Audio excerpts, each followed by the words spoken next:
Hardly anyone is thinking logically about the risk of nuclear war. The doomsday clock, used to convey how close the world is from apocalypse, is now standing at just 90 seconds to midnight.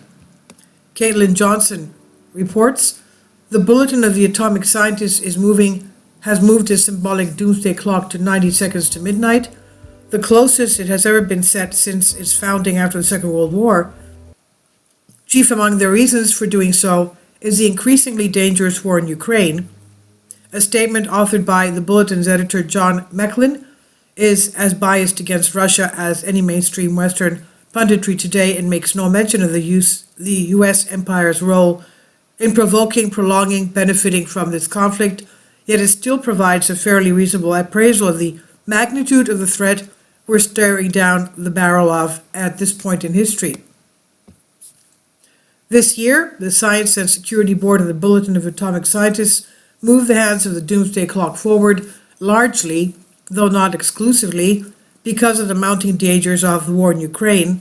The clock now stands at 90 seconds to midnight, the closest to global catastrophe it has ever been. The war in Ukraine may enter a second horrifying year, with both sides convincing that they can win. Ukraine's sovereignty and broader European security arrangements that have largely held since the end of World War II are at stake.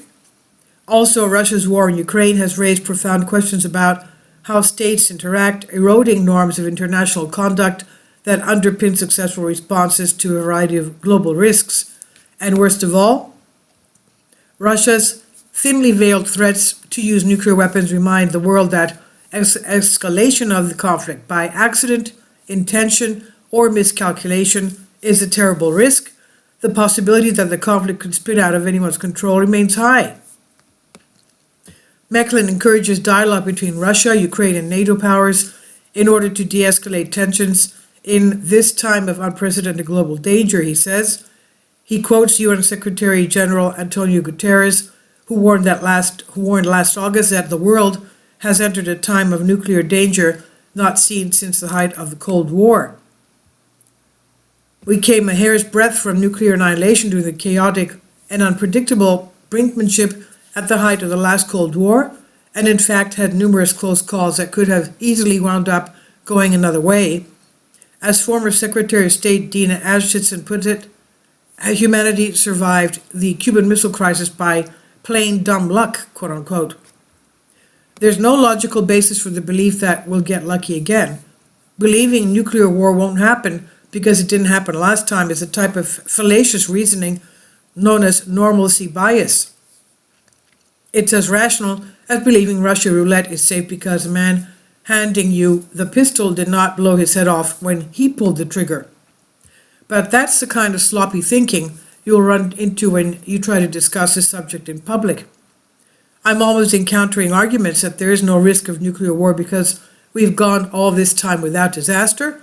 One of the reasons I engage so much on social media is that I find it's a good way to keep tabs on the dominant propaganda narratives in our civilization and understand what people are thinking and believing about things, and nowhere have I been met with more fuzz-brained comments than the times I've written about the need to prevent an entirely preventable nuclear holocaust.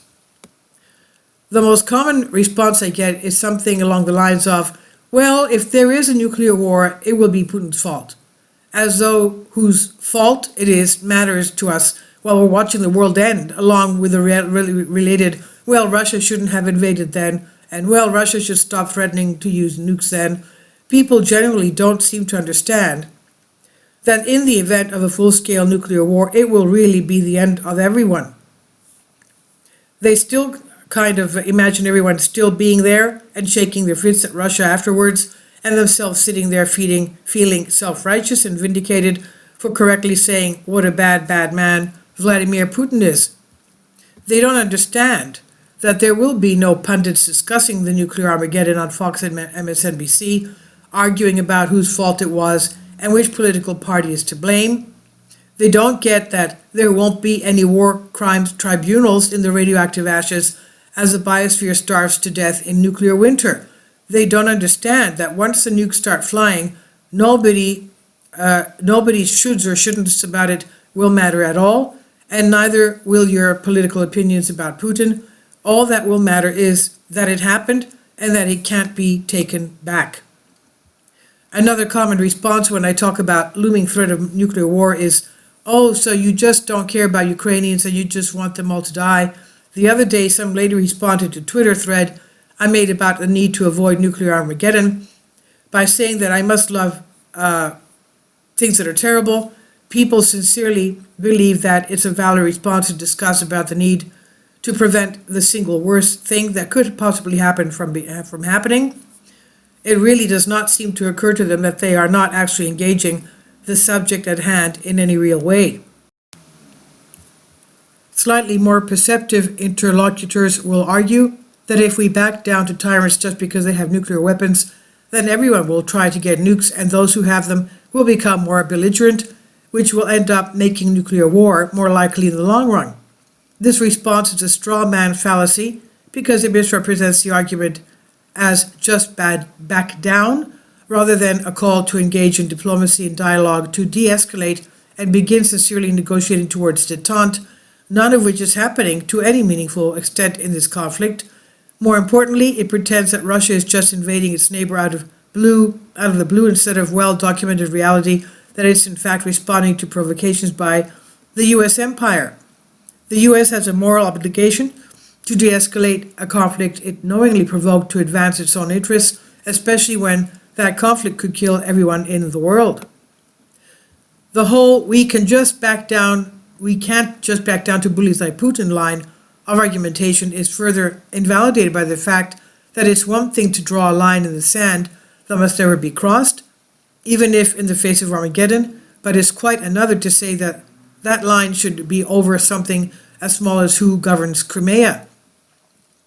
This planet is populated with 8 billion humans and countless other sentient creatures, very few of whom care one way or another who governs Crimea, and almost none of whom would be willing to watch their loved ones die over it. Wanting to draw the line there is obnoxious, arrogant, and absurd. And that's just the shoddy brainwork of the rank and file public. The thinking of those who actually got us into this situation is surely just a dog shit. From what I can tell, standing on this side of the thick veils of government secrecy, which separate us from the truth, it appears to arise predominantly from the combination of immense hubris and zealous groupthink.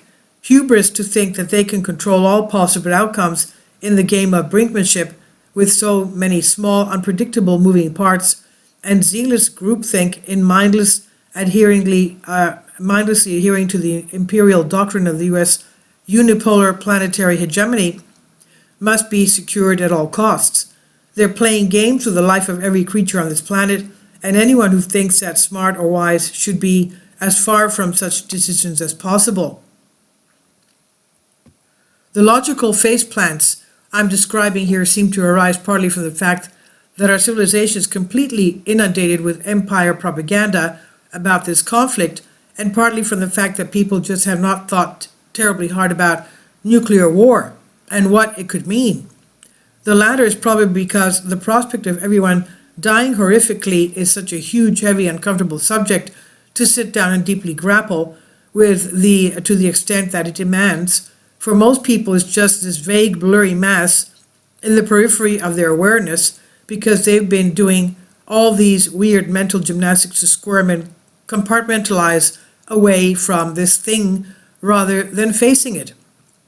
But if ever there was a time to start doing some rigorous, independent thinking and stop trusting the authorities to sort things out, it would be now. They're showing us every sign that they're just going to keep ramping up these games of nuclear chicken until they either fill their bottomless need for more complete global control or get us all killed trying.